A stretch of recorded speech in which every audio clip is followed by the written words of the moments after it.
And we are live for the 22nd episode of the Bronx Bomber Battle podcast. I'm your host, Matt Loves Luigi, and tonight I am with Andrew. What's up, yo? G.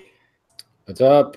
And we have a new co-host. Yes, we have another new co-host because that's what we do here. Max Houghton. And Max, how you doing, man? How you doing tonight? Good. Happy to be here. Well, Max, you know the tradition. Every co-host that's on the show for the first time has to give us their least favorite Yankee of all time. So the floor is yours. Who is your least favorite Yankee? Mine's pretty simple. It's Jacoby Ellsbury. Not only was he the quote-unquote replacement for Robinson Cano, but he's just so bad and is just sucking up all this money. Oh, no. Yep, I like it. Max, that was also my least favorite Yankee. We're least favorite Yankee brothers. I mean, it's the right choice. I mean, nothing's changed since I said it in March. He's my least favorite Yankee, and he has played in exactly 0 innings of baseball at the MLB level since I said that. So, you know what? It's pretty fitting, but you liar. Your least favorite Yankee, Sonny Gray. Shut up. Me? No, Luigi. I mean, hey, we're gonna have another least favorite Yankee at the end of the season, right? Listen, man, we had our last podcast. You drop an F-bomb on Sonny Gray 10 seconds in, man. That's hate. That's your least most hated Yankee. Hey, he's moving up the rankings. I'll back up the Jacoby Ellsbury hate because not only is he quote so bad, he is actually unusably bad. Yes. He's just. I mean, honestly, I'm kind of happy he hasn't played this year at all, right? It's kind of benefits all the young guys getting opportunities. But anyways, enough about our least favorite Yankees. This is the mid-season review episode. We're going to talk about the first half, give out some grades, talk about our favorite moments. A lot going on in this episode. The Yankees had a great first half despite still being 4.5 back of the Red Sox, who just don't lose games. A 62-33 record for the Yankees, second in the AL East, comfortably in a playoff spot, of course, but obviously going to be disappointing if they win, around 100 games and end up in the wild card game. So that's got a lot to work on, the Yankees do. But let's just go through really quick. We're going to give our favorite moment of the first half to start the show before we start handing out letter grades. And I'll start. There was a lot of things that I could have said. I mean, we were talking about it before, but man, I just have to go with the brawl. I mean, it was the first big Yankees Red Sox brawl in years. The rivalry was it wasn't dead, of course, but it was kind of just dormant, not a lot going on. And man, the two most unlikely candidates to get the rivalry rekindled, Tyler Austin and Joe Kelly, just not the guys you would expect, but it happened. It wasn't, the best brawl in terms of actual fight, but I mean, it was awesome to see. Yeah, it was awesome to see. And man, that was probably my favorite moment from the first half. As casual as that sounds, I had to pick it. So, Andrew, what was your favorite moment from the first half? I'll tell you, man, I was actually watching this entire game at work. Shout out to my work for letting me get away with that. The last game we played in the 4-game series at Houston, that was just a wild back and forth game of late, ending with Chapman striking out Altuve at 101 mile per hour 2-seamer, just some disgusting, nasty pitch in the stare down. But I remember Glaber had a big ground out, I believe it was. That was probably the most fun game, especially because it was in Houston, which was a total house of horrors in the playoffs last year, and it actually clinched the series win. They won 3 out of 4 by virtue of that victory. So I think that was my favorite moment of the first half of the season. Agreed. That whole series was awesome. That whole stretch was. End of Ken Giles. we DFA'd Ken Giles, right? Or sent him to AAA. G, what was your favorite moment from the first half? And G's got a little bit of a controversial one. We'll talk about this. But G, go ahead. Okay, so I'm going to put my unofficial favorite one was from, I think, just a couple weeks ago when Giancarlo Stanton hit a walk-off home run against the Mariners. But it was just – it's hilarious to me because he hit the ball. Like, he crushed it. It was a laser beam, but he hit the ball, and the pitcher immediately just screams an expletive that you can, like, very clearly hear on camera, which just cracks me up every time. But my favorite one so far to date is the Brett Gardner RBI triple against the Red Sox, which, I mean, you guys told me that it's controversial because they lost, but I just think that for similar reasons to the brawl, like, we're starting to get some fire back in the rivalry. Like, it just seemed like such a huge moment, and especially when you listen to John Sterling's radio call for what was, just a May baseball game. I think, it was like crazy. Like, the place was rocking, and it was like a playoff game. Like, it was just a really cool moment. Yeah, absolutely. Obviously, you don't really get too caught up about regular season losses, but yeah, that was an awesome moment. It was. I take back my shit talking about that. Max, what's your favorite moment from the first half? Mine is, as no one knows, I am probably the biggest Gleyber Torres fan ever. Yep. And so I picked his walk-off home run against Cleveland, kind of a huge breakthrough moment for the young kid, and then watching Chapman jump up and have to go out and pitch again. Yeah, the Chappie just with his two arms up in the background, and obviously, yeah, the connection that Chappie and Gleyber have, the fact that they were both involved in that trade a couple years ago. Now they're both just on the same team. It's just awesome, man. Just such a great trade. You don't see a trade a lot work out for both teams as well as it has. The Cubs would have done that again to get that World Series, and we have Gleyber Torres, who's, man, not the best one of the best 21-year-old baseball player I've seen in a while. Man. I mean, he's going to be Rookie of the Year when it's all said and done. Oh, absolutely. But yeah, so those were our a month. Yeah. I'm going to put in one more time for some appreciation for Aroldis Chapman having a knack for being always in just incredibly awesome pictures. Yeah, that's a very good point. And also, I mean, you notice he's ditched the sleeves lately. He's sick of sweating so much. But yeah, so those were our favorite first half moments. Now we're gonna get into the grading each Yankee. We're not gonna go through every Yankee, but we picked a decent amount. Mostly the starters, and we're gonna start in the bullpen. All right? Yeah, we're gonna start with the starters actually. So let's start off with this. You guys heard of this Luis Severino guy? Who's he? A little bit.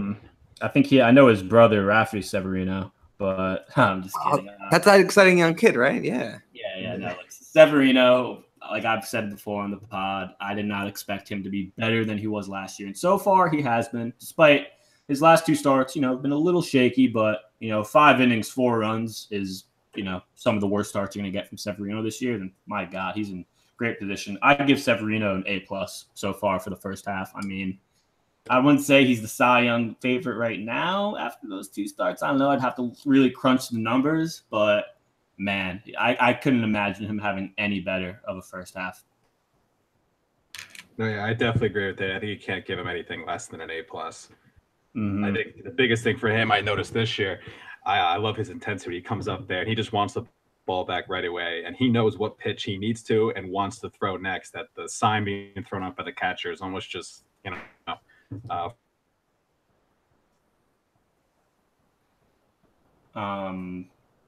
G? It's hard to disagree. I give the man an A+. I mean, it really is. They, I don't know. It's like not really a controversial thing here. He's just been dominant, and I mean, his last 2 starts, were his quote unquote maybe worst of the season. He's struggling like a little bit, but it's fine. No one seems to be all that concerned that he won't get back to where he was. Mm-hmm. Absolutely. Andrew. For the sake of controversy, let's just change it up. I'll give him an A, and only not an A+. Today, it's probably Chris Sale who's the Cy Young and not Severino, which obviously no slight to Severino. Just I feel like if I'm giving an A+, it's going to be to the number 1 pitcher in the league, and just because he's had a couple rough starts of late. But I mean, he's been so phenomenal this year. I mean, there's no shame in giving a guy, an A is a disappointment. I mean, like the guy has just been everything we could have ever imagined this year. Absolutely. Severino's numbers, by the way, in 20 starts, he's 14-2, 2.31 ERA, only 97 hits given up in 128 innings.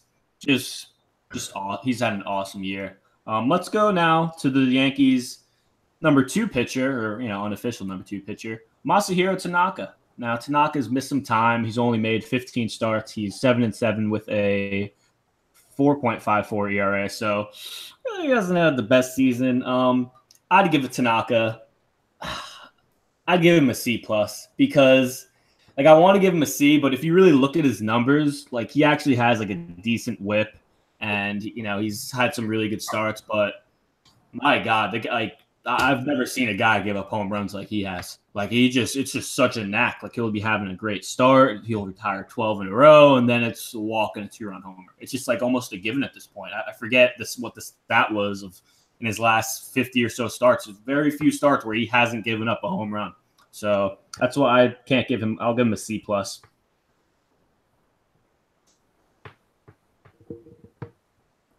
Okay, I'll go. Yeah, I was gonna say solid C. And I mean the home runs is really just it's just super annoying.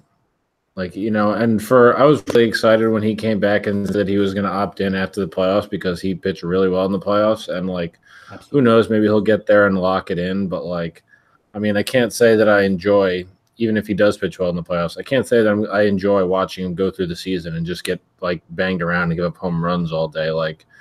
He pitched to whatever it was, a 4-something ERA last year. He's pitching to it again this year. Already missed time with a silly injury.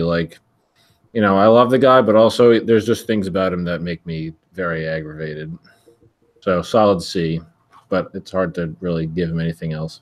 And by the way, really quick, I said Tanaka was 7-7. He's 7-2. I'm mistaken. I just wanted to correct myself real quick. Andrew, a grade for Tanaka. Yeah, I'll give him a B. And I know that may seem like it's a bit of a stretch, but obviously he has battled the injuries. The one injury that he got running the bases at Citi Field, but for the most part, he hasn't really let the home runs ruin some of his starts this year.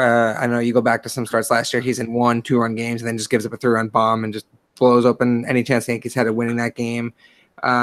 This year, I mean, he only has 2 losses to his name, so I don't know the exact number, but I'm willing to bet that probably 75 to 80% of his home runs are solo home runs. He's done a good job containing damage. So, every starter is going to have a couple messy starts here and there, but on the whole, he's been pretty solid. So I'll give him a B. All right, Max. So actually, I got to give him, I guess, the lowest grade, which is C-. A lot from what you guys just talked about before, the home runs, the inconsistencies. I still kind of hold out that he came here to be an ace, and I always am a little bit surprised when he's not. But I actually give him the lowest grade because no self-respect, no baseball player should pull both hammies just to run it home. I need people to think about how amazing that is. He pulled both of them to run 90 feet. So I can't. I mean, he did get the run, but that's where I put him from a C+ ish, B- to a C-. I can't give him anything higher than that. Just Chin-Min Wong all over again. I mean, obviously it was much more serious with Chin-Min Wong. That kind of was almost a career ender in a way. But yeah, it's incredible to me because when you played baseball, pitchers always ran. That's what pitchers did when they were needed after the day they pitched, and you just see Tanaka run the bases, and we got back to that dugout. You could tell you're like, man, he looks like he just ran a marathon out here.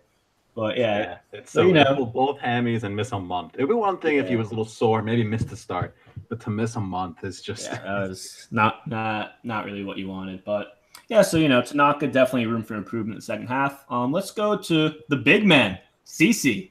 CC's 18 starts this year, 100 innings. He's got a 6-4 record, 3.51 ERA. I'll give CC a B+. Yeah, I'll give him a B+. I want to give him the A-, but he just, only 7 of his 18 starts have been quality starts.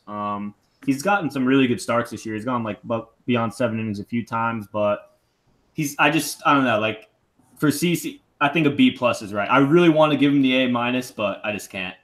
What do you guys think? It's a B for me. And similar to what you're saying, you look at his numbers and like, wow, 36, 37 years old. He's having a pretty strong year, but you look a little deeper and a lot of his starts have been, it's like the Friday night start a couple weeks ago against Boston was tremendous. He's had a couple of blow up starts though. So I think B is a good grade for what he's done. I mean, he's been steady in the middle of the rotation. And come playoff time, I think every Yankee fan has confidence that he'll go out there and do what he has to do.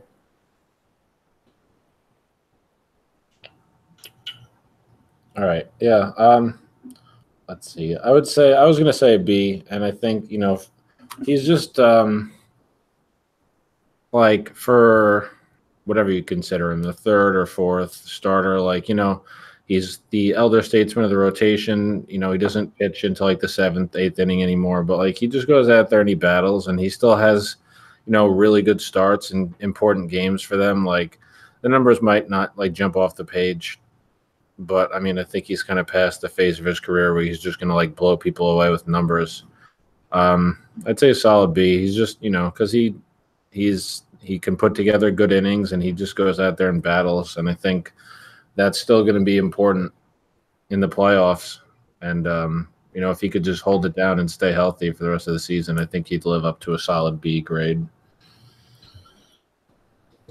So I guess I will be the one to go higher here. I have him as an A minus because I think he's done all we can ask for. And when you guys have talked about being a big pitcher in big games, having your guy be a 3-starter and get enough innings just so the bullpen doesn't get wasted, and come in when big starts when the team needs them, that's all you ask for at a CC. So he does his job to the best I think we can all realistically hope for. So I'll actually give him that A minus, but he does have to stay healthy and finish off the year. Yeah, all good grades for CC. I mean, just keeps trucking along. Shout out to CC. His 38th birthday is on Saturday. So wow. Oh, big man. Wow. Getting old. Right. I even feel old when I like hear stuff like that, man. Just shit. But all right, let's go me, Andrew, G, and Max when we do these ratings to avoid those pauses in between.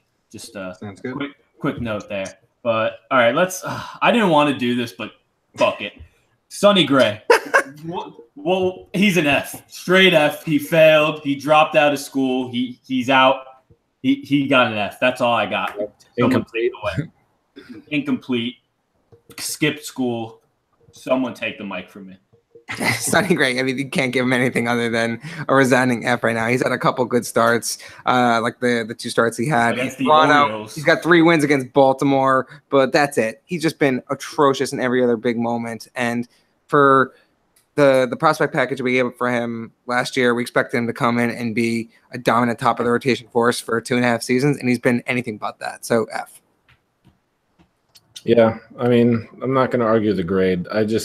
For what they give up for him, like, highly regarded prospects, yes, but prospects probably didn't have like a much of a future in the organization. So I was fine with it. But like he was up and down last season. He was unusable in the playoffs. He's been, everyone thought that he would have the offseason in New York to settle in, and he hasn't. I mean, I think those few good starts that we referred to were basically at least one against the Orioles. And if you look at his numbers since he came over to the Yankees against the Orioles, he's pitching to like a 1 ERA, and he's god awful against everyone else. The Oreo killer. Don't even count that, since the Orioles are like amazingly awful this year. But yeah, he was unusable in the playoffs last year. He's pretty much that again this year, and it's made the Yankees' need for starting pitching even greater as we realize just how terrible he really is. Yeah, if I could give a grade lower than an F, I would. I definitely agree with what you say that when it comes to the prospects we gave up, I don't think has Cap even pitched a lot, if any, since the trade. Did he pitch before the trade? I was gonna say, so I don't think he's pitched, and then it was Fowler, who doesn't really have a clear path here, and I think was it Mateo was the third prospect who. Yeah, so your second baseman, center fielder, hybrid, meaning he can't find the field. So we didn't give up, but all the good things I said about CC, I got to say the opposite of Sonny Gray. He shows up against crappy teams instead of showing up when we need him. So if I can give less than an F, I'd give less than an F. Just give him a 0. Yeah, give him a 0. I can give him blank, just nothing. Yeah, I've had enough of pickles for tonight.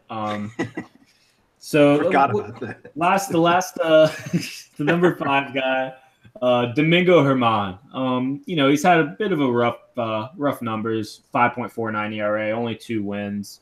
But I'll give Germán a C- because he's a rookie, and it's kind of tough. The role he's in, the situation he's been put in, and I really like his stuff. I think he's got some potential, but it's just been pretty rough out there for him. But I can't give him a D or F. Him being a rookie, I'll give him a C-. Yeah, I feel like there's going to be a tough crowd for Germán just because his ERA is I'm going to play this very conservatively, just say C in the middle, because I don't know yet whether he reminds me of a struggling 2016 Luis Severino or a middling 2014, 2015, 2016 Michael Pineda. I don't know which of those two he is. Yeah, I gotta stick with the C here too. I am really interested though to see him in the playoffs coming out of the bullpen though. His stuff is nasty. Him only coming out for like one time through the order for like a 3-inning stretch would be dirty. But yeah, C for as a starter. Yeah, that's fair. C-. He has really good stuff. I mean, I think the experience ultimately will be pretty valuable for him no matter what role he pitches out of. Like, I'm intrigued because he's pitched well for like long stretches and long, like good chunks of innings, but I mean, pitching to an over 5 ERA, so it's hard to argue that his grade should be too much higher than that. Yeah. Well, that's the start of rotation. As you see, definitely need some help there. It's that rotation. I'm not confident at all in that rotation heading into the postseason. But that's a topic for another day. Let's move to the bullpen. Can A-Rod take Sonny Gray out to lunch too and help him like Sanchez? Maybe, man. A-Rod, he can do anything. Like, would that help? A-Rod, he's living some life. As someone who just couldn't stand A-Rod by his end of his Yankees tenure, man. He's made some 180, man. He's made some 180. But anyways, let's move to the bullpen. We'll start off with Jonathan Holder, and man, I'm gonna stand up right here. I call Jonathan Holder the trash man in spring training because I thought he would be in the game like when it was like a blowout and when the game was just out of reach, when it was just a trash game, the trash man. But he's been anything but, man. His first stint with the Yankees this season, he was really bad. He gets sent down to AAA, but since he's been recalled, man, he's been awesome. He's pitched 39 innings this year. He's only given up 26 hits, 1.85 ERA, 0.82 WHIP. I got to give Jonathan Holder an A. I mean, he's been one of the best relievers out of his bullpen. He's been better than D-Rob. He's been better than Warren. He's probably been better than Green. And I never thought we'd say that. And it's still, still a lot of season left. But I can't give Jonathan Holder anything else but an A. Yeah, I mean, it's an A. And I think it's pretty indisputable. I was at the Friday night game, 13, 14 innings where he got that grand slam to Pedro Alvarez. I think that was his lowest moment of the year. Got sent down the next day, obviously, but something changed in him after that performance, and he's given up 3 earned runs total since then, since early April, and the guy's been lights out. And he's come in with men on base, even in games where we don't think about it. The Yankees ended up losing. They were down in the game when he came in, but he held it. He held the damage where it was, didn't allow the opponent to pull away, and at least gave us a chance to come back in those games. It's an A, and I don't think you can say anything different about Jonathan Holder. No, I want to give the A. He's been really good, and I have to tip my cap and give the man some respect, put some respect on his name, because he was really awful, and he was kind of like a running joke. He was terrible last year, and he was.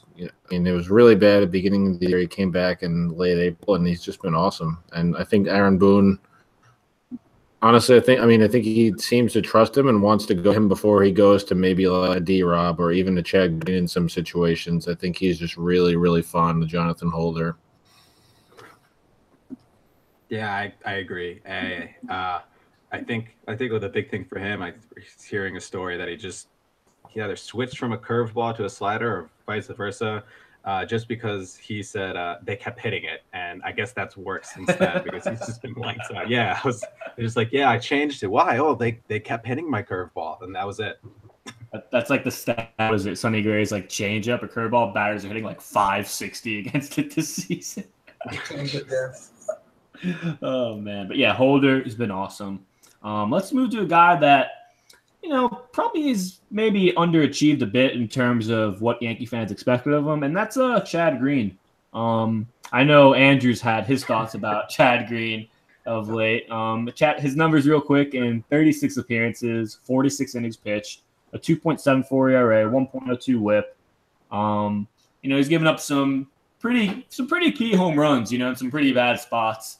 I'm going to give Green a B-. I'm not going to give him a C because he's still been pretty good, but he's definitely had some untimely moments, and he's given up some untimely home runs. Yeah, agree. You can't go anything higher than a B with him. His numbers on paper look really good, but he's had some big moments where he hasn't been the lights-out reliever that he was last year, and I think that's what's hurting him, holding him back from anything higher than a B. Yeah. Obviously overall he's still very good, and I think B- is pretty fair. But it's him and Dellin Betances actually both had pretty extended stretches of appearances, like scoreless appearances, and I'm pretty sure they were both snapped on the same day. But overall still very good, but he has given up some runs in key moments, which is really annoying. So it's hard to go too much higher than that. Yeah, I stick with a B here too. A little bit disappointing in big spots. It almost seems like people are just jumping his fastball now. I do think, though, Green's going to figure it out by the playoffs. I'm not too worried about him. Yeah, that's something Green just thinks he could blow by his fastball by everyone, and it's not the case. I don't think any pitcher in baseball other than Aroldis Chapman and a few other guys can do. But let's move on. Go on, G. If they can catch up to Chapman, they can damn sure catch up to Chad Green. So, Hey guys, 19-year-old Juan Soto hit one to the moon of a Chad Green fastball. Oh, good. Juan. Absolutely slaughtered that. His unofficial first career home run. That's like my favorite thing. That's like one of my favorite weird baseball things. In 70 years, when we're all old men, that could be like one of those baseball nuggets, and we're like, yeah, I remember that game. Yeah, it was Juan Soto hitting 800 feet balls to the moon. Like, I love when that StatCast came out. I was like, yeah, it was 430 feet. I'm like, that ball was 700 feet, okay? And you can't tell me anything of it, okay? I'm pretty sure Judge hit a 500-foot one in Seattle last year. I just broke StatCast. StatCast just said no. The farthest ball Judge hit was at Citi Field. That ball went 1,000 feet. That was a bomb, and the Mets wouldn't admit that ball went far. But anyways, moving on to D-Rob, another Yankees envy for Mets as usual. Right. They run New York. D-Rob, another guy who's kind of underachieved. You hear the groans from one of our co-hosts in the background. 3.09 ERA for D-Rob. He's got the whip under 1, but another guy who's just had a lot of untimely bad outings. It started off right away with D-Rob this year when he just gave up the grand slam in Toronto, like right away. But yeah, I'm gonna go just like I gave Green a B-. I got to give D-Rob a B- too. He just hasn't been he's been solid this year, but just not all that spectacular. It's a C+ for me. Just when you started thinking he'd turn the corner, and you're like, oh, okay, he's coming in. I have confidence in him again. He would have a performance where he. Luigi, I think it was the game that was on your birthday. Like I was at about the point where I was ready to give him my full confidence again, and then he imploded and we lost the game. He's lacked a stretch of like just consistent dominant outings, so C+ for me. Yeah, I'll go along. I won't change the grade because he was really bad beginning of the season, but I think overall he's just kind of been underwhelming and has a lot of. We like to have him come in situations that, still going to try and relive some of those, Houdini moments, which, he kind of shows us every once in a while. But I think overall, I just don't have as much confidence when he comes in the game as I did even at the end of last year, which he's been around for a while, and it could happen at any moment that you go off the cliff. But, I mean, he's just been underwhelming. And he's one of those guys in the bullpen, like there's a couple of them every now and then that just make me wonder, like, what Tommy Kahnle's up to in AAA. His velocity hasn't come back up yet, which is a bad thing. Yeah. But no, I'll stick with the grades B-, C+. Just like you said, just underwhelming. Used to be that Houdini thing, but it seems like now instead of getting out of it, he lets up that hit. He lets up that home run. I was pretty confident with Green that he'll make his way back, but I'm a little bit worried about D-Rob.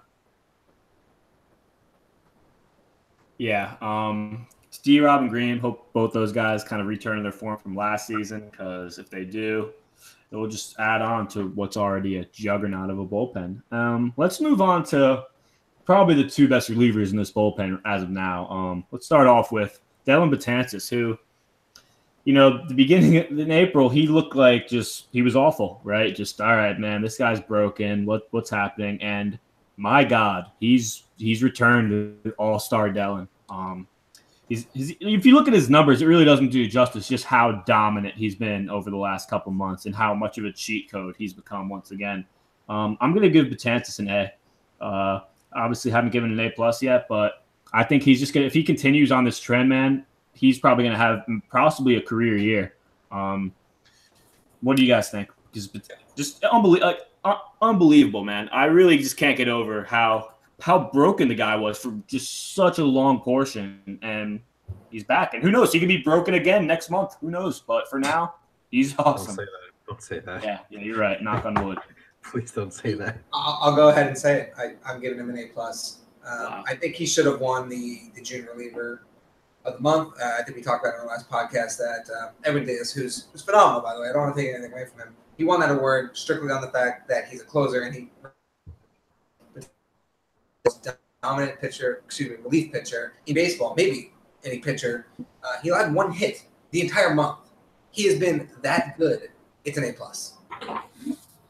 Yeah, I'll take him up to an A+ there, because considering especially where he came from, and like everyone likes to point to the Astros series, like the middle of last year, like, they ran wild on him and everyone, like, it kind of just broke him and he was unusable in the playoffs, like, and it kind of like it was going to carry over and maybe they'd have to get rid of him, like, and he's become so ridiculously dominant again, like even more so. And a lot of people, people post on, Twitter point to specific appearances saying, like, by the eye test, you could say that he's had some of his most dominant appearances maybe of his career to date, like in recent weeks, in the last couple of months, like, so yeah, I'll give him an A+ from where he's come, but also just because he's been so ridiculously good and he's just so fun to watch when he's like that.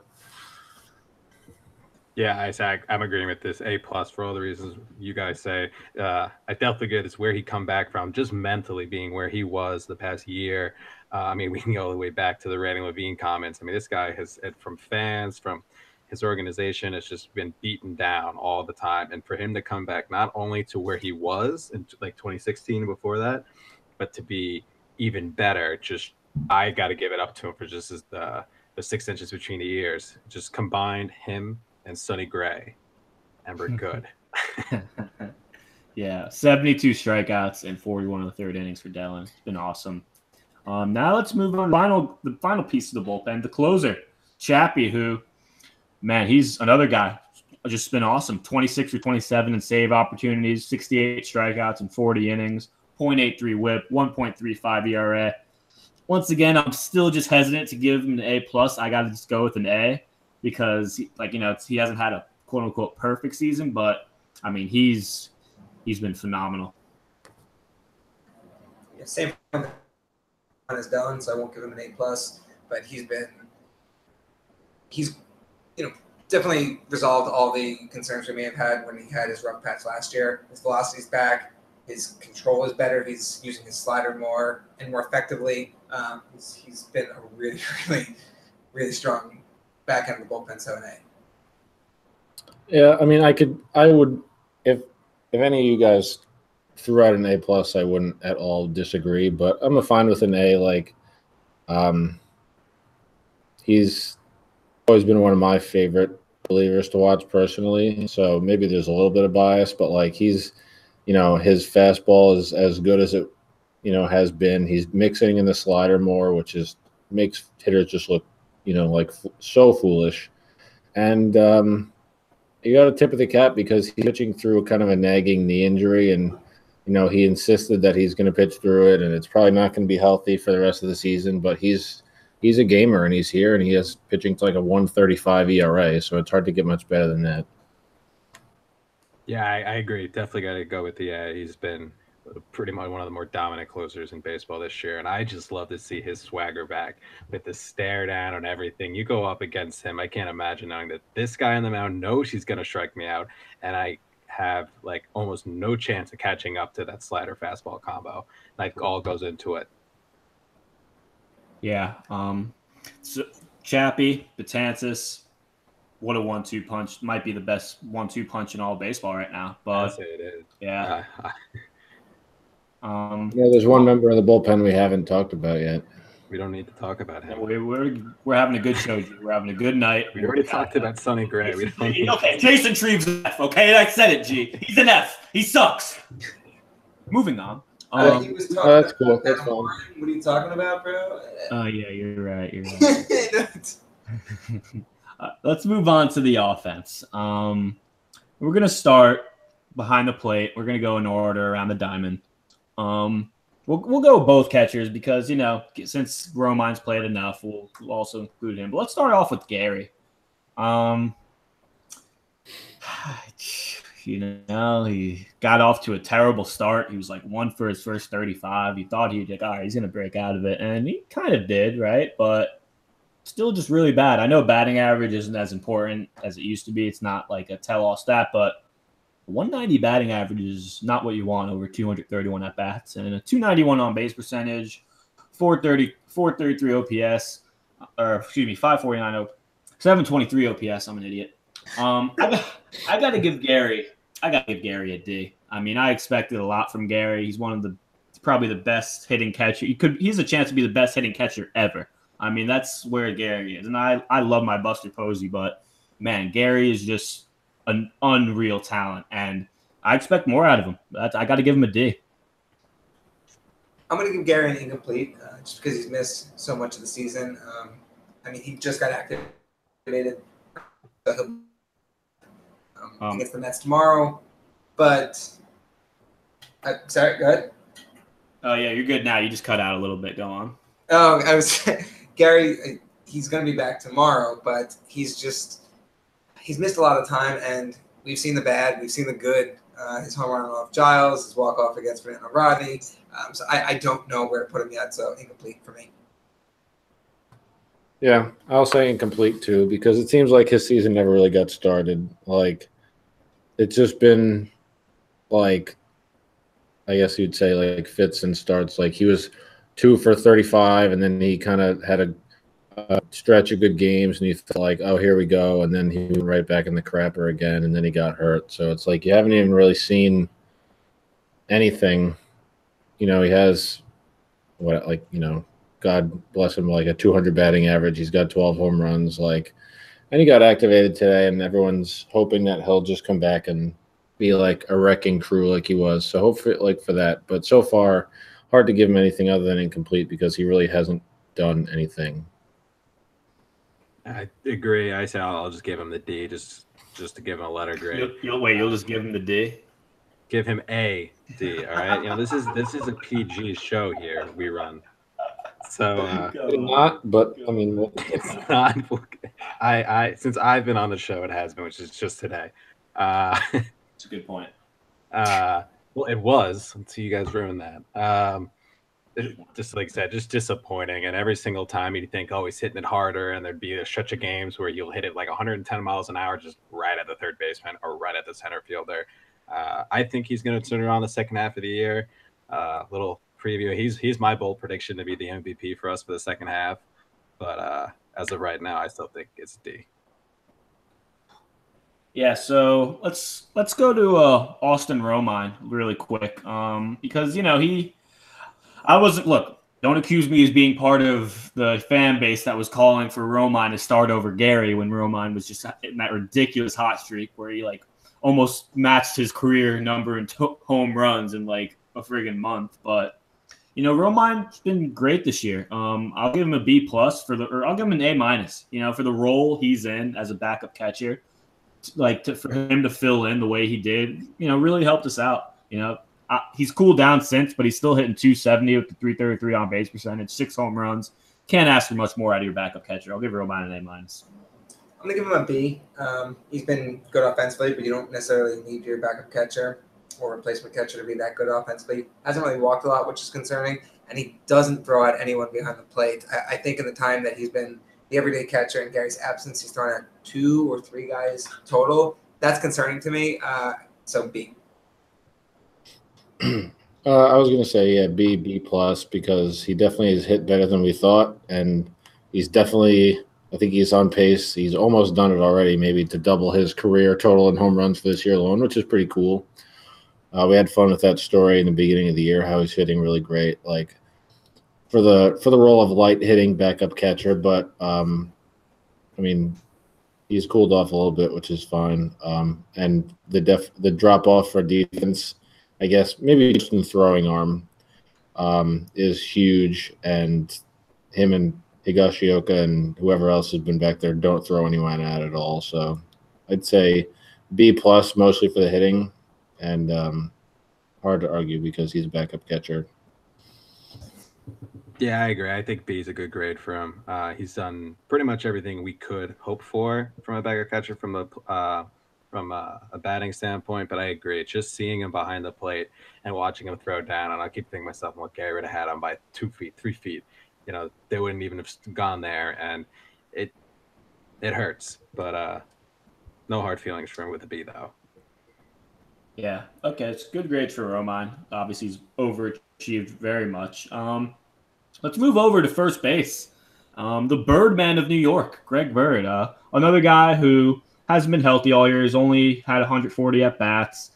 214 average, 317 on base percentage, 8 home runs. I think one of our co-hosts actually predicted Bird getting more home runs than Gary this year. It's close. It's close. Still in play. It's still a possibility. Still in play, but I'm gonna get. I'm not. I don't go incompletes. I got to give these guys a grade. I'm going to C for Bird. I don't know, man. It's weird with Bird. Like, there's still a large portion of people that just think he's just going to be like a great first baseman and he's going to be this 30-plus homer power guy. And I just don't see it. I don't know. Like, I think I'd have a lower grade for him if I thought higher of him, because that's what I'm basing a lot of these grades off of. It's like expectations. That's why I gave Herman a C minus. That's why we all gave Herman a C, even though he's had good numbers. It's the same way I feel about Bird. Like, his numbers aren't that good, but I guess I just don't expect him to be that good. So I'll give Bird a C minus, even though he's been pretty bad this year. I'm actually going to give him a C plus. He's some signs in the past week, specifically that series in Baltimore. Started getting the ball up in the air more. Had back-to-back nights with 4 RBIs. He just needs consistent at bats. Remember, this is a guy who missed the majority of last season, the first month and a half this year, the entire 2016 before that.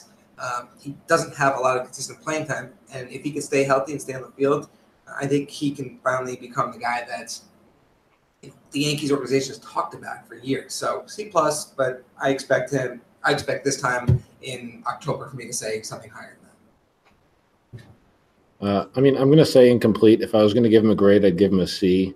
And considering that they've gotten absolutely nothing from everyone else at first base this year, I don't see any reason to think that we're going to, that he won't get the majority of the playing time. But, the numbers don't look great, but they're kind of been trending in the right direction, it seems like. So there's, I think, room for some cautious optimism. So if I was going to give him a grade, I'd give him a C.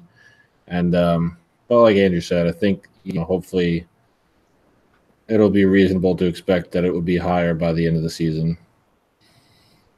Yeah, same here. I'm going to give him Let's see here too. Just a little bit disappointing to start it, but I think he's getting his groove now.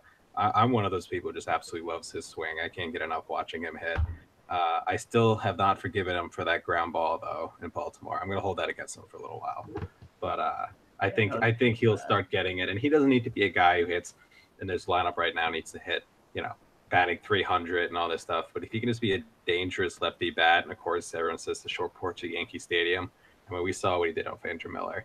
We can have one or two of those on the stretch. I think we'd all be happy. Absolutely, absolutely. Well, let's go to Max's favorite player, Gleyber Torres, the 21-year-old phenom.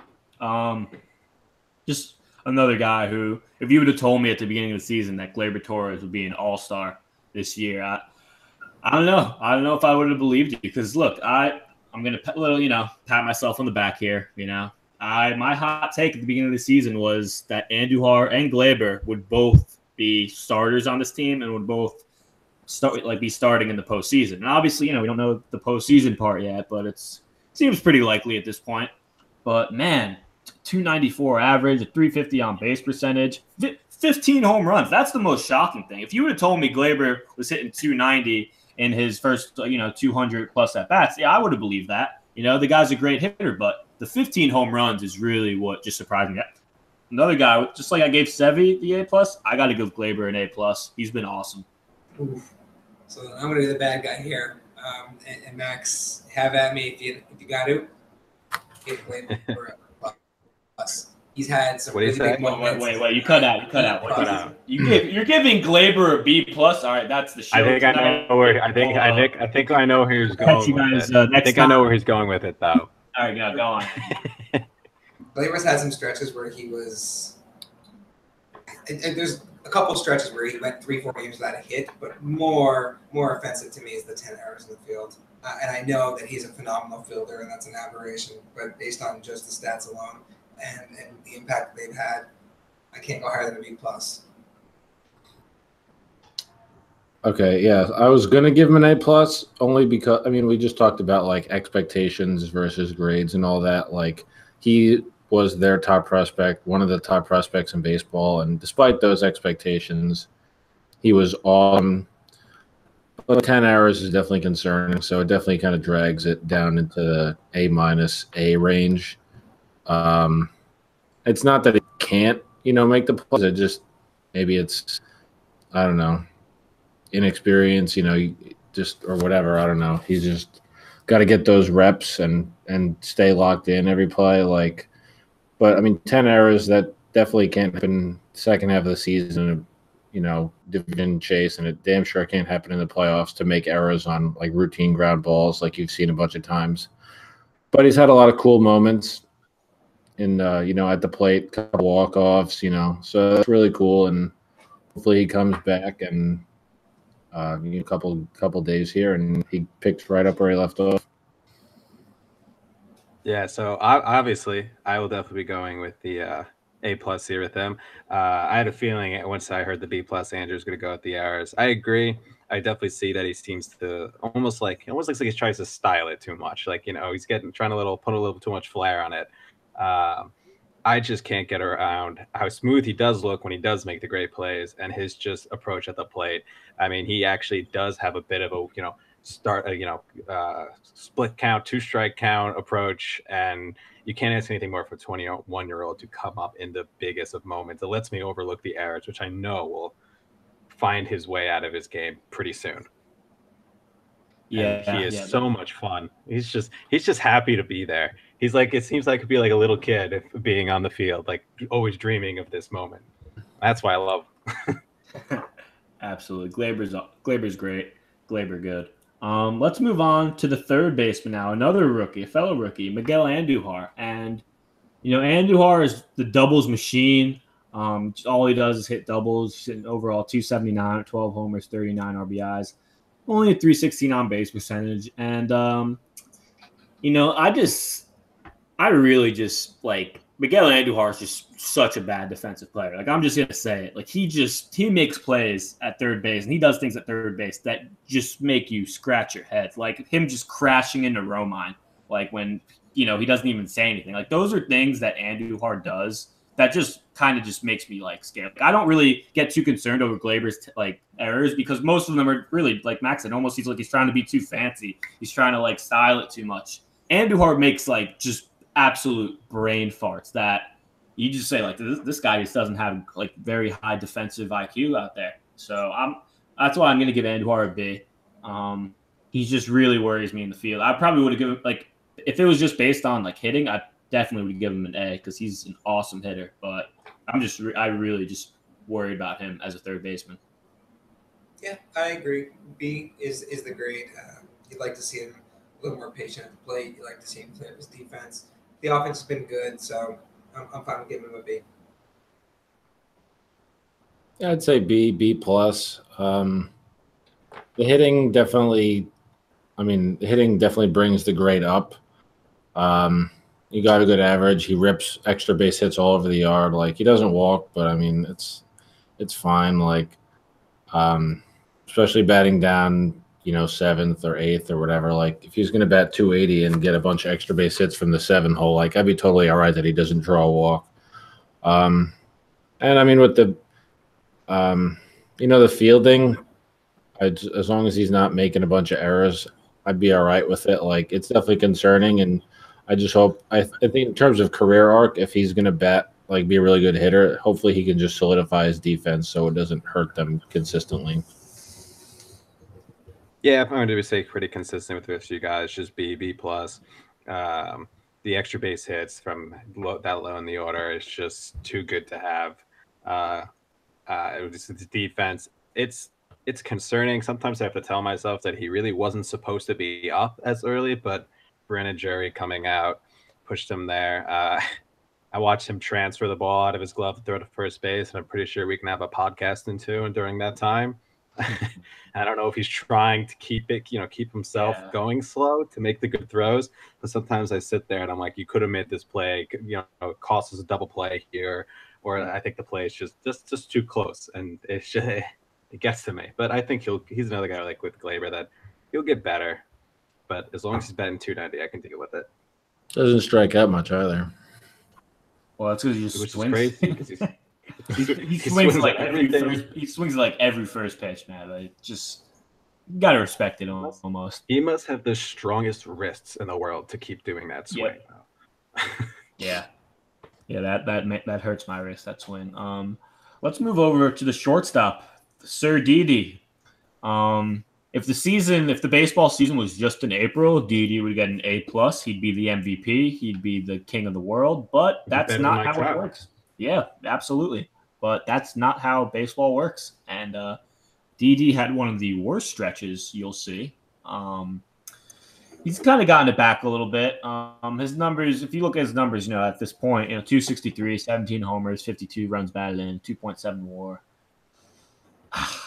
It's tough giving Didi. You could give Didi a lot of different grades. I'm just gonna go safe. I'm gonna play it safe. I'm just gonna give him a B. He's been I think what you expect overall, maybe, like he's gone from hot to cold, but if you just look at it in a big picture sense, I think these numbers are where you expect him to be. He's playing a great shortstop as usual. B for Didi. I'm actually going to stretch it a bit, and I'll say A minus. The Yankees were lucky enough that they were playing some of their best baseball at the beginning of May, and when Didi was just not hitting at all, they were winning basically every day, so they got away with that. And then outside of that, he's gotten hot of late. He carried the team in April. I think he's been a really, really good contributor to this team and a rock in the middle of their lineup, so A minus. Yeah, this is hard because, Didi's my favorite, probably right up there, like, favorite one or two players on the team. Like, so despite my intense love for Didi, I'll say a B minus because, the defense is still great. And even the hitting numbers are, not too far off from where they were in the last couple of years. But, he was just really, like, he went from the best, MVP type candidate to, getting, what was it? A few hits out of 60 at bats. Like, it was really bad for a long time, a big chunk of games. So, but I think he could bring the grade up back into like, B plus, A minus type range and still be pretty in line with his numbers from last year. So it's not a great grade right now, but I love Didi. I think he's starting to come around. I think he's been hitting a couple of home runs the last couple of weeks.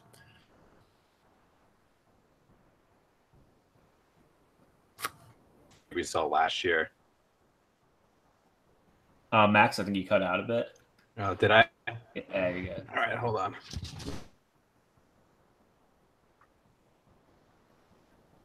And that's the show. Hey man, nothing you could do about internet. Nothing you could do. But yeah, I mean, look, Didi. I think I said it on the pod like a few months ago. I think Didi literally went from like the best player in baseball to probably like one of the worst. I mean, the stretch he was on was truly awful. Like it went from Willie Mays to Stephen Drew. Yeah, it was tough to watch. The guy was just so lost. But is Max back? Is that Max I heard or? Yeah. Yeah, we can hear you. And he's gone again. So the outfield. So we'll wait for Max to get back, but let's move on to the outfield. We'll start off in left field with the longest tenured Yankee, the man who recently had his anniversary for his debut with the Yankees. His 10 years. It's Gardy party. He keeps doing Gardy things. Gardy numbers: 254, 9 homers, 33 RBIs. It's another guy I kind of had like difficulty like determining a grade for him. I'm gonna give Gardy a B plus. Like Gardy's. I know that might seem a little bit high, but I love what Gardy does. I love his role. Love how he just swipes. He could still swipe a bag every now and then. Still plays a solid outfield. Give me a B plus for Gardy. Yeah, I don't think that's all too high. I'm gonna go with a B. I just think he's been very solid. He's been the veteran presence they needed. He does all the right things in the field, on the bases. You'd like to see a little more pop. His home run production is a little down compared to what he was at last year, but he's been nothing short of consistent. So B is a good grade for him. Yeah, I'd say B or whatever average, whatever you consider an average grade, because I mean defensively he's fine. He's he plays a good left field.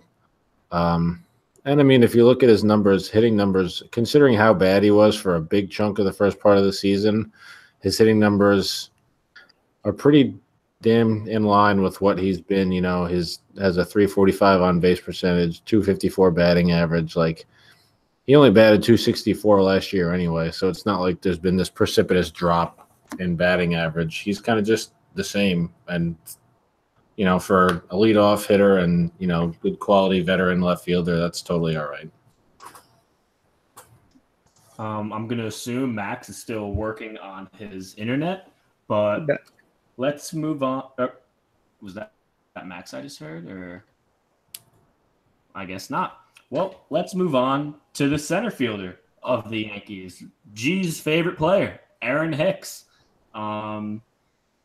I love Hicks. I'm a big Hicks guy. I love his center field play. And man, he was red hot a few weeks ago, man. He's got 16 homers on the year, 348 on base percentage.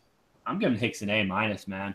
Average is still a little bit low, but overall, Hicks's role on this team is so important, and so many people overlook him and underappreciate him. I'll give Hicks an A minus. Yeah, definitely A minus is a good grade. He did have a really rough stretch. Going into the series in Washington before the game was suspended, I think his batting average was down to like 205 or something really low. And up until a couple of days before the break, he'd gotten all the way up to 260. He's hitting right in the middle of the lineup, producing at a high level. And more importantly, recently, he's hitting in the clutch, which he hadn't done. He's been everything that Yankees fans on Twitter said he was not capable of. And I love to watch him succeed when he's had so many haters within our own fan base. I'll give him an A. And I think in terms of like a total package player who affects the game on both sides of the ball, he's been really good. He's already set a career high in home runs, which, I mean, the Yankees aren't starving for home runs, but it's a pretty cool personal accomplishment. Like,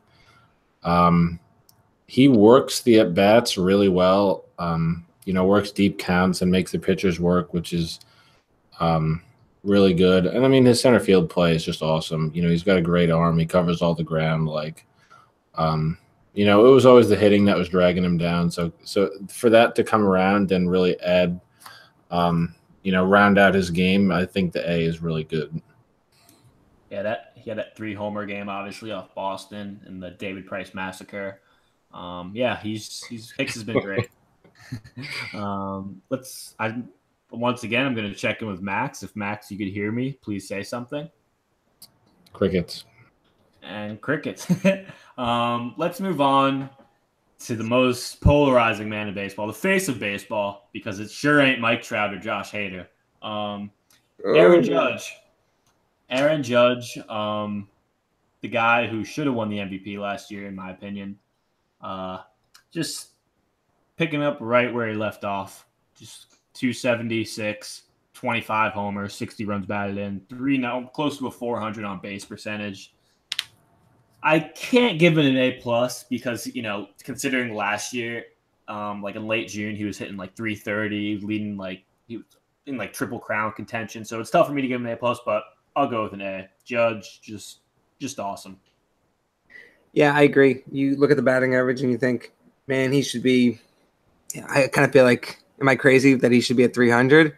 But he's got a 5.1 WAR, about 100 games in the season, which is insane. Yeah. So it's an A. He's still one of the best players in baseball, probably the best player on this team, and there's nothing bad you could say about him.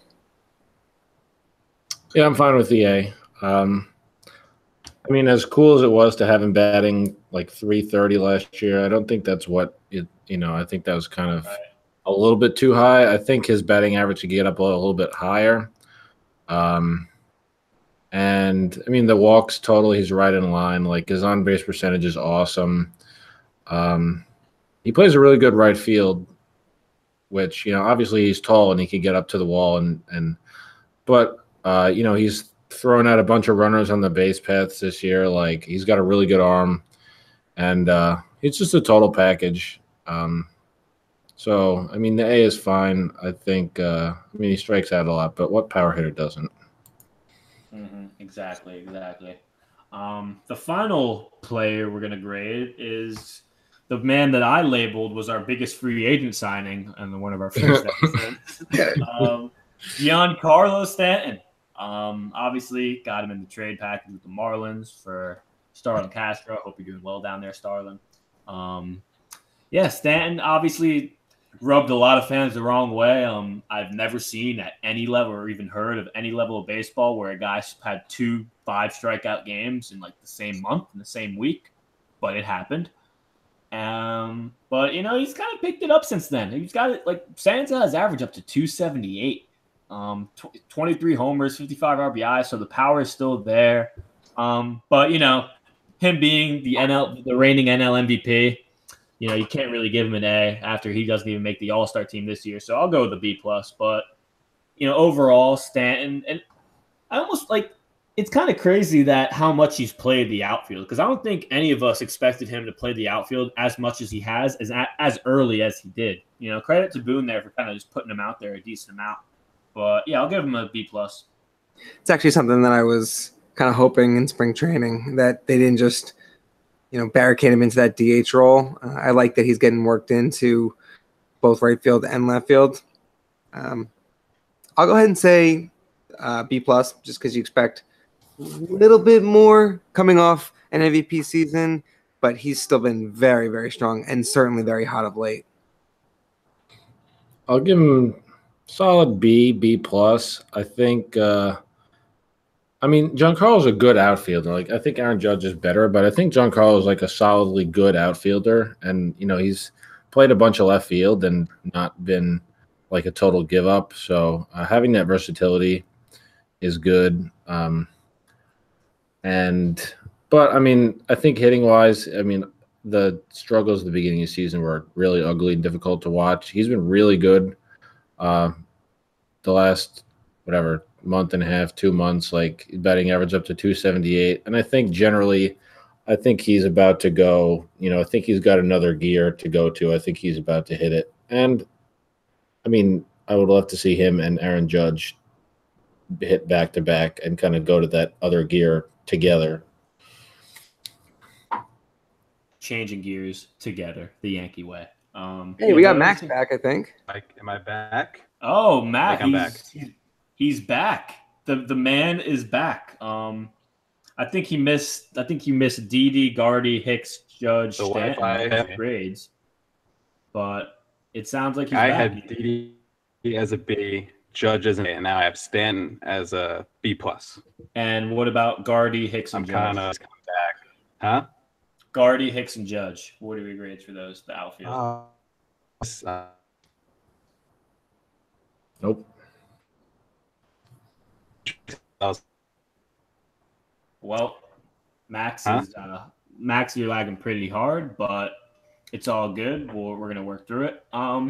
Let's talk about Aaron Boone a bit. My favorite manager to talk about, and I'll just start off by saying that I've had a lot of problems with Boone's managing so far in his first, roughly 100 games with the Yanks. I think I always said with Girardi that Girardi would just pull guys too quick on the mound.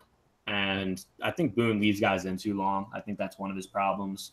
I don't know if he's never managed before. He's really doesn't seem like he knows how to manage a bullpen. Like Girardi, you got to give Girardi this. Like he was very good, probably the best manager in baseball at managing a bullpen and working guys into the right situations, even though we like to call him Binder Joe. But, I don't know, man. Boone, he does a lot of things that rub me the wrong way. And I'll just use this example from the last weekend before the break against Cleveland when there was a runner on first. Yanks are down by 2. And he has Judge steal on a 3-2 count with Hicks at the plate with Stanton on deck. And ends up being a strike him out, throw him out. And then, of course, to add pour salt in the wound, Stanton hits a home run in the 9th off of Allen. And it's just things like that Boone does that he just aren't good baseball moves. And he's done it a lot.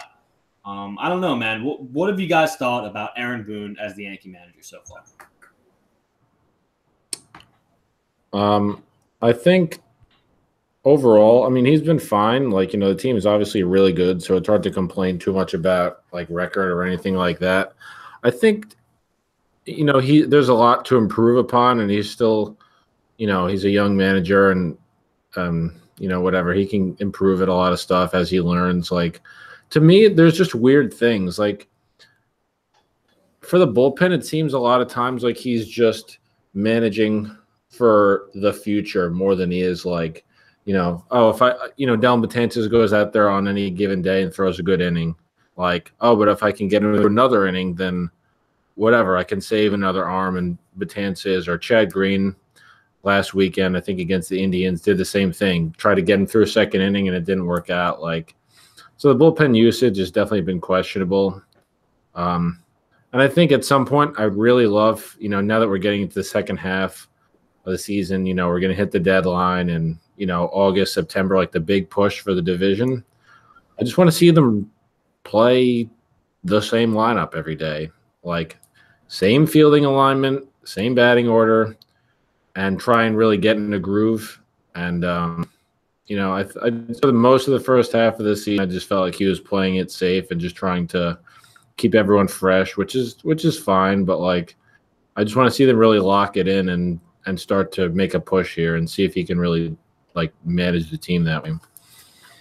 Yeah, Matt, the same thing you said about the bullpen. I think that's what he's doing with the starting lineup every night. He's trying to keep everyone fresh. He's managing for October, saying we got to be there, we got to be fully intact, we got to be healthy. But the ends don't justify the means in my book. We're losing games. We're gonna lose the division at the rate we're going unless something changes. And what happens if you hit James Paxton in a 1-game wild card and he throws a gem? Then all those games that you missed out, because you were conserving your players, keeping them fresh, keeping them rested, it's for nothing. Mm-hmm. And the example I use of Boone just like punting a game is like that final game against the Phillies when they won the first 2 games of the series. And I believe it was a Wednesday. And the Yankees had an off day that Thursday. And he decides to sit Judge, I think, and Bird and someone else. And the Yankees lost the game 3-0. Like he put out a spring training lineup in the middle of June. And it pissed me off, man. Like, had to bet I the immediately pitcher. said, like you're just giving away a game. We're, at that point, it was probably we're a game or 2 back of Boston. That's at this point, we're 4.5 back. You can't just give away games in a 162 game season when you're in a division race against a team like the Red Sox, who were just winning every game. It seems like they've been on 3 different stretches this year where they've won like 15 of 16. Like it just, the guy just doesn't manage to win every game. Another thing that Boone's been doing, I give him credit for playing Stanton in the outfield, but he's been DHing Judge a lot, man. And Judge is an asset out in right field. I do not get why he's just giving Judge so many DH. He's acting like Judge is a 35-year-old man. The guy's 26. He doesn't need as many off days as you think. But, yeah, it's still like the guy's only been a manager at any level for half a year. Like, you got to give him some time. It's hard to compare him to Girardi, who was a manager for like a decade. But, yeah, I don't know. Boone, a lot of things Boone's done that just rubbed me the wrong way. I don't know. We'll see as the season goes on. Maybe he grows as a manager, but definitely room for improvement from the Booney man. Now that I think about you mentioned that Judge aging a lot. Like, you mentioned it from like the Aaron Judge side. Like, Judge is a great outfielder. Like, he's 26. How many days off could he need? But like, I think maybe there's an angle of it from the Giancarlo side. Like maybe, he's fine. He's still young. He's a good outfielder. Like maybe Giancarlo just doesn't want to like sit on the bench and DH every day. Maybe he still wants to go out there and be in the field. And with, Gardner and Hicks playing pretty much to what they are, like it's hard to sit one of them down all the time.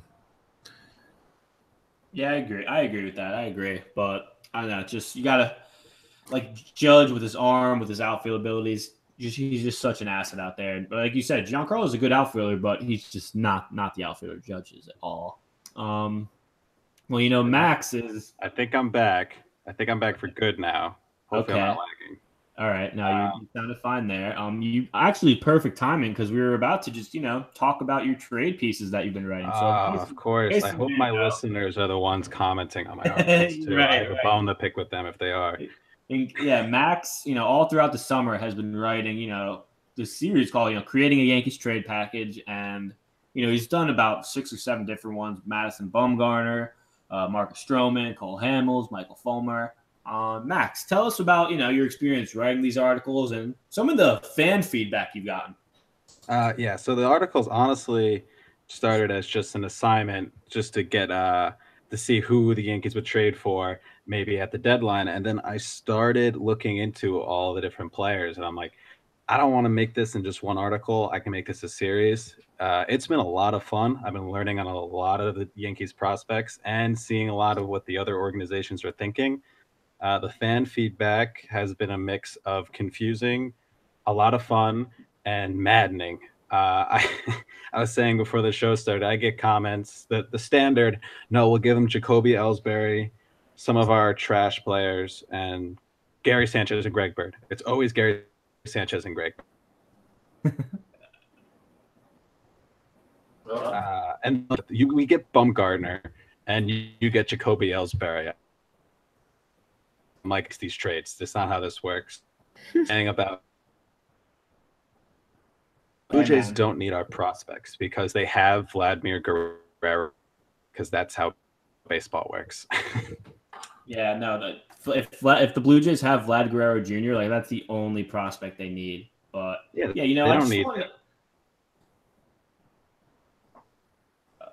Max is still lagging, but he got. I say you can go. Okay, that's good. So yeah, I just wanted to ask you guys really quick because 2 big Yankee trade targets as of this past couple of days actually are now off the board. It's going to Manny Machado, obviously. It's off to LA, play for the Dodgers. And Andrew's guy, Brad Hand, is off to the Indians. And, Right, like the Indians went from having like the worst bullpen in baseball with Miller hurt and Cody Allen being awful to man, Brad Hand and Andrew Miller. That's not good. And you know the Indians will probably put like one of their starters in the bullpen, right, in the postseason because they're not going to need all 5 of their starters. So yeah, that's a all of a sudden Cleveland kind of raised their stock a bit. So give me like if you had out of all the names that have been rumored, out of all the likely names the Yankees get, excluding Mad Bum, you know, I want Mad, been beating the Mad Bum trim all year, but like I get that the Giants are still kind of in it. And I wrote in my article, in that Mad Bum article, that one of the 3 things that depended on this trade happening was the Giants just being out of the race, which really didn't happen. The other 2 things did. The other thing did happen, which was Sonny Gray just continuing to be awful. That has absolutely happened. But yeah, so if there was one guy out of the list of guys we've named, who would you want to most see the Yankees get? I got to pivot off Brad Hand. I want another lefty reliever. Chasen Shreve is far from anything useful. And I know it's going to be tough to get him in the division, but why not go for Zach Britton? I've said a couple times on Twitter in the past few weeks that it's not unreasonable for the Yankees to carry a 3-man starting rotation into the playoffs and maybe do a 4th game of bullpenning, which I know you're like, what the hell are you doing? You're crazy. This is the plan that the idiot Tampa Bay Rays do. What are you thinking? We have so many deep arms. Say you start with a guy like Adam Warren who can give you 2-3 innings, and then you just have 97-mile-per-hour back to back to back to back. Britton, Green, and then you have the big 3 with Robertson, Betances, and Chapman. I think you don't plan on doing it to get 1 game. You can stretch your bullpen and get an entire 9 innings out of. So get a guy like Zach Britton who completely solidifies the bullpen end to end, and I think you're okay. Yeah, Zach Britton is definitely. I think he's attainable. I mean, that would definitely be good to get another really good reliever, and 2, an actually good lefty reliever. So you could have a non-Chapman lefty reliever. I think the Orioles, in division and all that, but the Orioles are really bad and definitely bad enough that they shouldn't be turning down an offer from a team with, one of the best few farm systems in baseball. So Zach Britton would be nice. As plausible as that bullpenning idea is, I think the Yankees, they're going to get a starter from somewhere. And, there's been, the Jay Haps and who else? Tyson Ross or Nathan Eovaldi or whoever. Like, I'd sooner take, I'd take the field over any of those guys. I'd put money on Cashman, pulling a rabbit out of his hat and getting someone that we haven't heard much about. Also, so there was that. And then there's been like some rumors that were just kind of starting up today that, maybe they'd make a run at Carlos Martinez since the Cardinals are in turmoil now, which the price would obviously be very high, but he's really, really good. So that's probably like a pipe dream for now, but I think they'll get a starter from somewhere. I think they need to. Yeah, I think the problem is a lot of the other good available starters or potentially available starters have gross contracts. You look at a guy like we said, every Yankee fan wants Madison Bumgarner if the Giants fall out of it. Well, if not him, Johnny Cueto's not a bad second option, but his contract is really not ideal. So that immediately is off the table. There's a lot of guys with bloated contracts who probably would be available, and Cashman won't come anywhere near him. No, I can't see Cashman trying to add another big contract because he's trying to get underneath the luxury tax.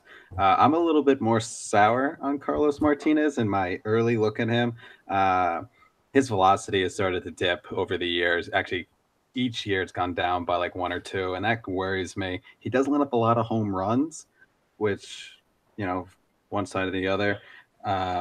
It sounds like you're talking about Tanaka right now. His velocity dipping gives up a lot of home runs. I know. As I said, so I'm like, do I really want another one? Ask me, no, because they're going to want. And he has a good contract. I think it's $11 million for 3 years, and then a team option and 17, 18 million. I like the idea of getting another reliever. I mean, I'm going to hold out that DeGrom somehow becomes available. I don't see it, but deep down in my heart, that's what I'm hoping for. But yeah, I'm going to go with. I'd like to see Bretton. If you can't, I'm not as big as a fan as the bullpenning idea. I think you're really going to hurt your bullpen on days where you're going to need them, like on a CC start or like a bad, Sevi or Tanaka start. But having another lefty reliever weapon in the bullpen is just something the Yankees should use if they can't go get some elite starting pitcher. Yeah, I'm really torn at like who I think the Yankees should get. I'd probably go with Cole Hamels. Like I know that's kind of a lot of people don't want him, but I like his postseason experience. I think he's a solid pitcher overall. Like I never thought highly of Hamels when he was on the Phillies and he was pretty young, but guy's had a pretty good career. I sure as hell don't want J.A. Happ. I'll tell you that right now. I wouldn't be opposed to getting Britton, but I don't know. Like none of these guys just move the needle for me. I've said it before. Like I wanted Mad Bum so bad. I still holding out hope. But what about Matt Harvey, guys? I was just about to say, man. Like and this is Mac's last podcast. Yeah, like I'm not serious. Please don't give me Matt Harvey. I'll entertain Matt Harvey thing for 30 seconds. Matt Harvey's pitching to a 4.5 ERA in the NL Central. And people will say, like, he's had a good stretch of starts with the last, several starts. Like, look at the starts. He's pitching, like, 5 innings, giving up, like, 2 or 3 runs. Like, if that's your idea of, like, a good start, then that's fine. Like, it's better than he was pitching. But, I mean, I don't want another starting pitcher who's going 5 innings. Like, we need someone who could maybe be a little bit better than that. Yeah, not as a trade target. If we wanted to kick the tires on him after the season, I could be okay with that, but not giving up anything less than maybe Chase and Street. Maybe I'll do Chase and Street for Matt Harvey. Yeah, I mean it really is a shame because obviously none of us like the Mets, but he was incredible, man. For like those couple of years, he was it was pretty scary seeing that Mets rotation. I mean, it seems like years ago. It seems like so long ago that they had like that just dominant rotation with Harvey, DeGrom, and Syndergaard, but. Yeah, times change, and Matt Harvey I don't trust that guy in New York. Are you kidding me? I mean, I don't want that guy in the clubhouse. Like, I don't know why anybody would. I think we've all seen what he brings to the clubhouse, if you know what I'm talking about. There's been a lot of stuff about Syndergaard and DeGrom, but some people, on the radio and the talk shows and all that stuff have been pointing out maybe Zach Wheeler as a potential target, like, not like the stud of the rotation, so maybe a little bit more attainable and still kind of young and pitching solidly. But I really have super strong feeling about that either way. Look, I'll believe a Yankees and Mets trade in 2018 when I see it, when Buster Olney or John Hammond tweets it out. It would be not because the Yankees aren't willing; it's because the Mets are petty and childish. Look, I've said this before. You're the Mets, right? You're not doing anything this year. You're not going to win the World Series. Could you really afford to give DeGrom to the Yankees and watch DeGrom in the postseason help the Yankees win a World Series and have you don't do that as the Mets. You don't even leave that open. Like, I do not blame them for not doing that. Like, Mets fans are already angry enough. Like, what it would do to see DeGrom in pinstripes pitching in the postseason? It would kill them. I mean, they saw Daryl. You want to know why the Mets fans are angry? It's because they have old, expensive players who are hurt and no prospects. So if the Yankees give them prospects, they'd have something to be excited about.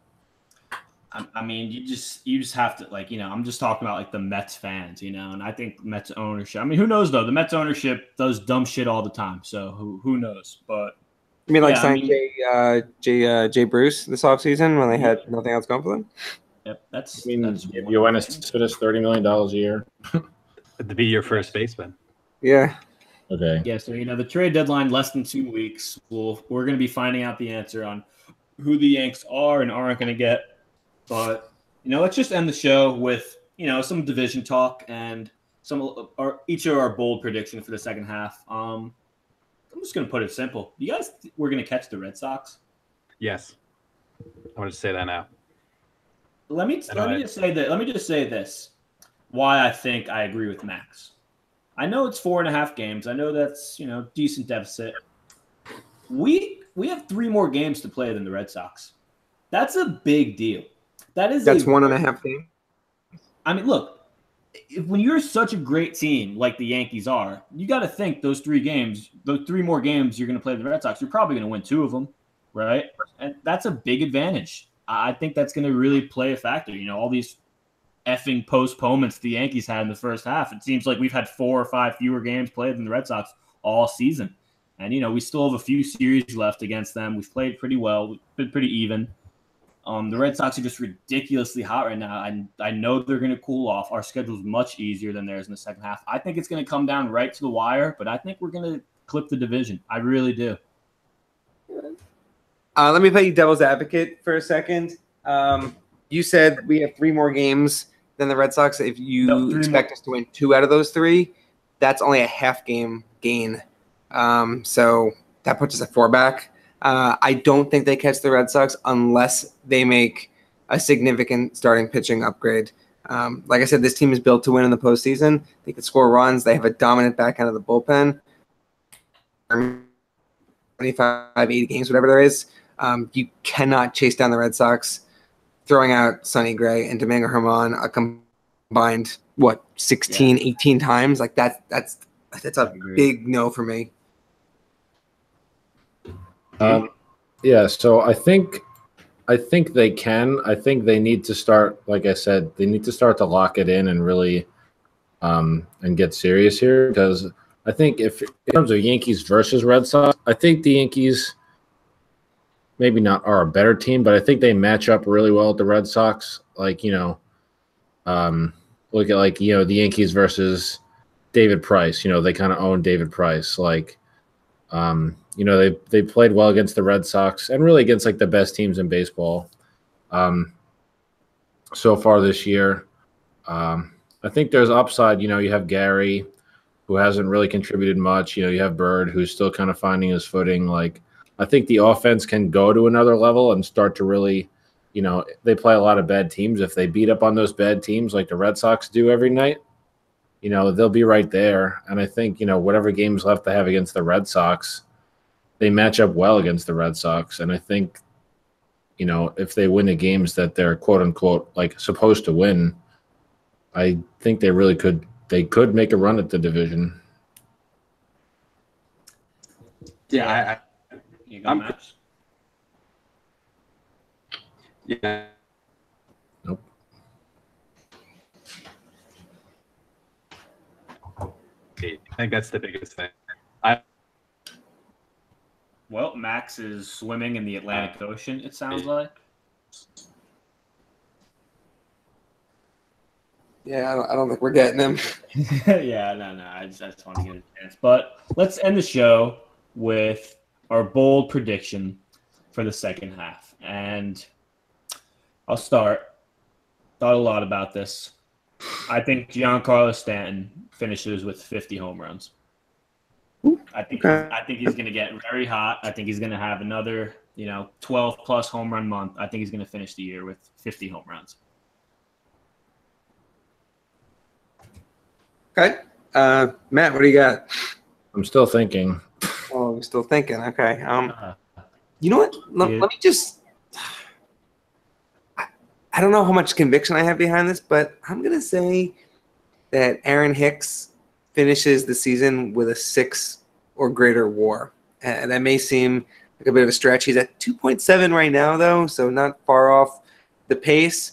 I think his bat's going to continue to stay hot. He'll play great center field.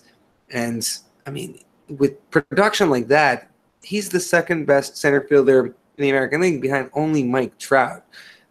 So that's what I'm going to say. It may be a little aggressive, but 6.0 WAR for Aaron Hicks at the end of the year.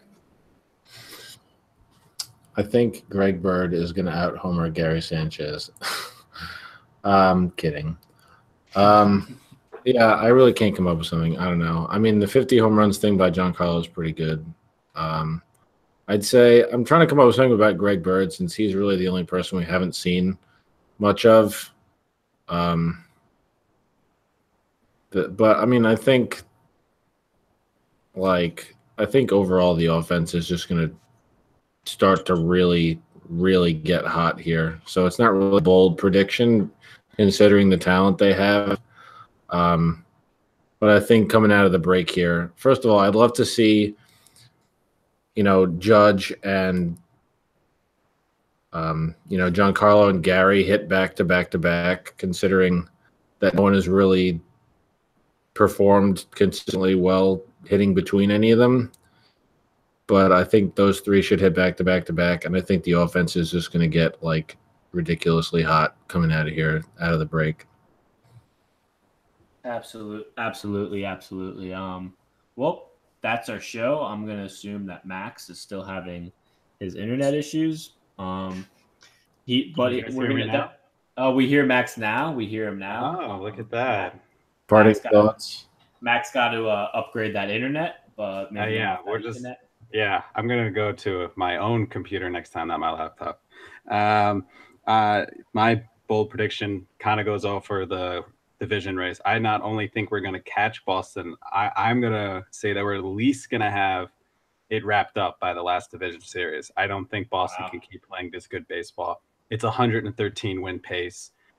There's no way they're going to keep up with that. I think that the Yankees aren't even close to as good as baseball as they could be playing. That's my bold prediction. Good stuff. Well, that's our show. It was a little longer than usual, but we wanted it to be like that for the mid-season review. We'll have another show after the we got the Subway Series this weekend. Sweet. Mets, very bad baseball team. Hopefully you get a sweep. But that's the show for Luigi, G, Andrew, and Max. This is the Bronx Monitor Ballad Podcast. We're signing out. Cheers.